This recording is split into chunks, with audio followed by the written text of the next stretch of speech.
What's up, YouTube fam? It's Baby from TheZenDoc here. It's good to see you. I hope everyone is doing well. In today's video, we're going to be walking through the process of another freeform sculpture, and I'm really excited. I hope that you are as well. To get started, I have a piece of sturdy but somewhat flexible wire mesh sheet here. And my very first step is to work with the mesh, bend it into the shape that I would like my sculpture to be. Now, the only thing I will say is while I am bending it, I also have to keep in mind that it's going to be hanging on a wall.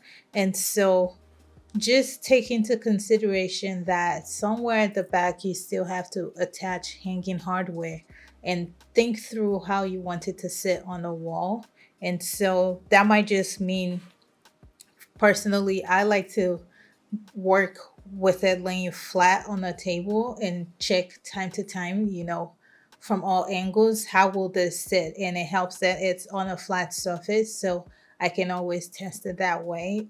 But yeah, I don't really know how to explain it except for the fact that you may want to have kind of a little bit of flat surface on the sculpture itself or at the back of the sculpture. But anyway, without further ado, let's get to work. If you have any questions about the materials that I will be using throughout this video, just check the description box where you will find links to everything we're going to be using. And with that said, let's get to shaping the mesh.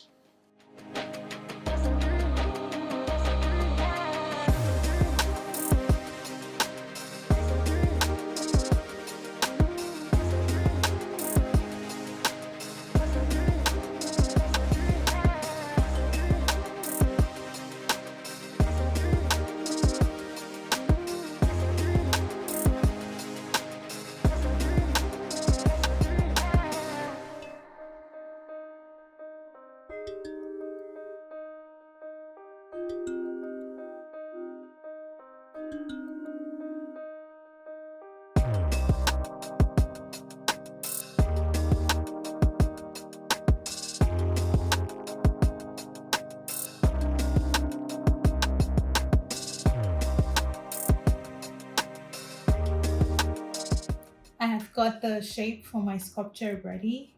And like I was trying to explain earlier, there are certain things that you just need to take into consideration when you're forming this shape, given that it's supposed to sit on the wall.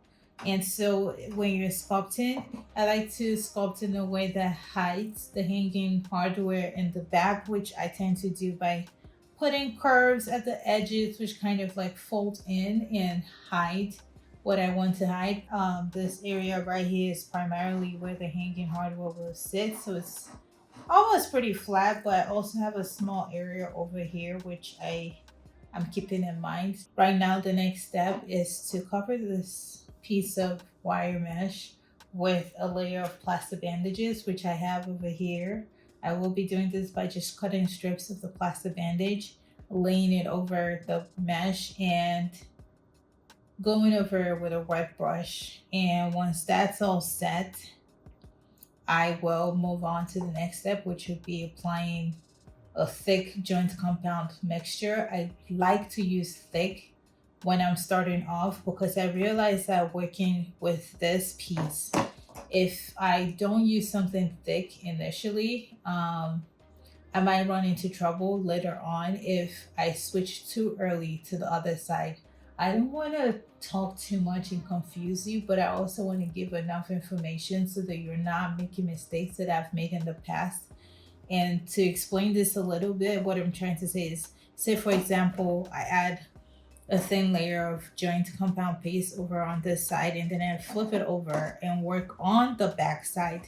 There is a chance that the water I'm using while working might seep over and cause cracks on the other side we already worked on. So I like to use a really thick paste to start off because that gives me more to work with. But in any case, you know what I'm going to be doing next. So let's get back to work.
been a few days and I have added a couple of thick layers to the front or the top of the sculpture, the front of the sculpture. And so today I will be working on the back and adding some more thick layers. I've got a pretty thick mixture here, so I'll share some of that with you. And over the next couple of days, I'll just continue to build up layers off camera. And when I feel like we're at a place to proceed to the next stage, when I feel like I have enough layers, we'll check back in. It's also a great time to say that if you're not subscribed to my channel, I really, really hope that you will support the work that I do by subscribing. If this video is useful and helpful for you, give it a thumbs up so that the algorithm knows that there is value in this content. Thank you so much. I appreciate you.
So I'm really excited to finish the sculpture today.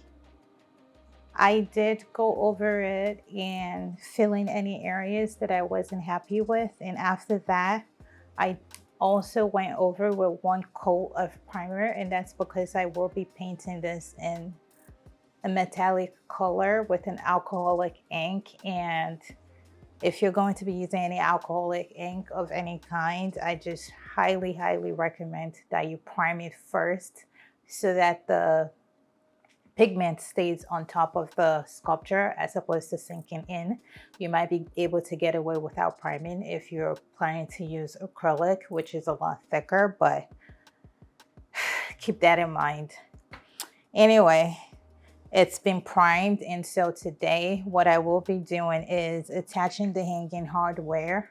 I've got 2 pieces of plywood which I cut and stuck together, and that's all I've done. So to this piece of plywood, I will be attaching a sawtooth hanger and gluing that to the sculpture.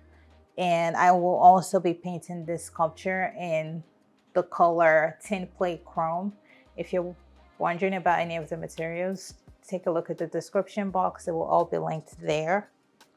I also like painting it black before I paint it in the final color finish. That's completely optional. Feel free to skip. It's just a preference of mine.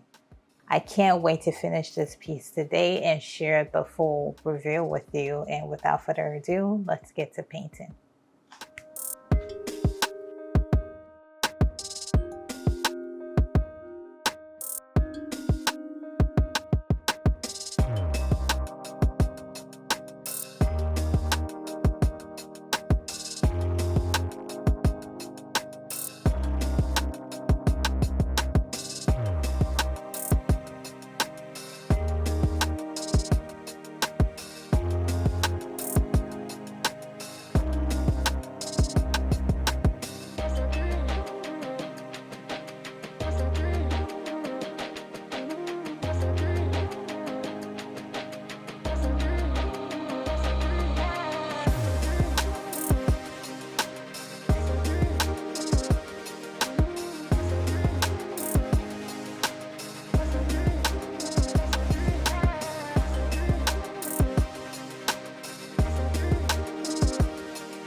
this is the final look. I am very happy with it. I love how it came out, and I would like to hear your thoughts in the comments as well. Let me know what you think. Is this something you'd be willing to give a try? I hope that it inspired you, and until next time, take care. Bye.